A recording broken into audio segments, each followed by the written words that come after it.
प्राचीन काळापासून घरातील मुलीबाळींना लक्ष्मीचे प्रतीक मानले जात आहे. एक स्त्री घराला स्वर्ग किंवा नरक बनवू शकते अशी मान्यता आहे. आपल्या शास्त्रामध्ये महिलांच्या अशा काही सवयीबद्दल सांगितले आहे की ज्यामुळे खुशाल परिवार सुद्धा नरकासमान होतो, घरात दरिद्रता येते. 1. पाय हलवणे. ज्या घरातील स्त्रिया जेवताना पाय हलवत असतील तर ते घर कधीही बर्बाद होऊ शकते, महालक्ष्मी नाराज होऊ शकते, परिवारामध्ये तणाव इत्यादी, तसेच कुटुंब प्रमुखाची नोकरी देखील जाऊ शकते. 2. पायाने झाडून घेणे. ज्या घरातील महिला पायाने झाडून घेतात किंवा पायाने झाडूला लाथ मारतात अथवा झाडूने कोणत्याही जनावराला मारतात अशा घरामध्ये कधीही लक्ष्मी वास करत नाही. अशा घरामध्ये कायम आजारपण आणि तणावग्रस्त वातावरण राहते. झाडूमध्ये देवी लक्ष्मीचा वास असतो असे मानले जाते.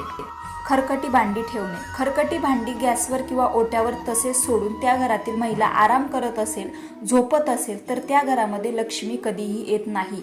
हे गरिबी आणि दुःखाचे खूप मोठे कारण आहे. म्हणून रात्री गॅसवर खरकटी भांडी ठेवू नये, भांडी त्वरित धुवून टाकावीत.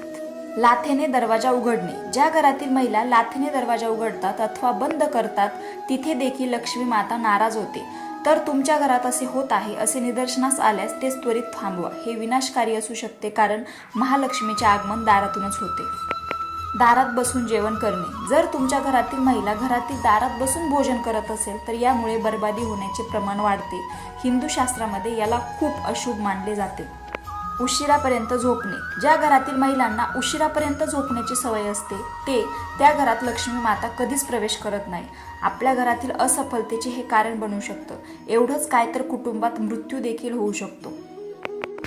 मोठ्याने व शिवीगाळ करत बोलणे. महिलांनी मोठ्या आवाजात किंवा शिवीगाळ करत बोलल्याने पूर्ण परिवाराला शाप लागतो. अशा महिलांपासून महालक्ष्मी स्वतः अनेक कोस दूर जाते.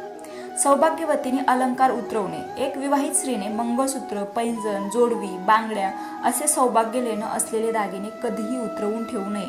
असं केलं तर महालक्ष्मी नाराज होऊन उलट्या पायाने माघारी जाते आणि पतीचा मृत्यू देखील होऊ शकतो. ज्या घरात स्त्रीच्या पैंजणाचा आवाज घुमतो त्या घरात माता लक्ष्मीची स्थायी रूपात वास असतो. तुमच्याही घरात अशा काही चुका होत असेल तर त्याला चूक की बरोबर न ठरवता वेळीच थांबवा, कारण वास्तू अशी गोष्ट आहे की जी आपल्या घरात होणाऱ्या प्रत्येक गोष्टीला तथास्तु म्हणत असते. त्यामुळे आपल्या घरात कसे वातावरण असावे हे सर्व आपल्यावर आहे. रामकृष्ण हरी.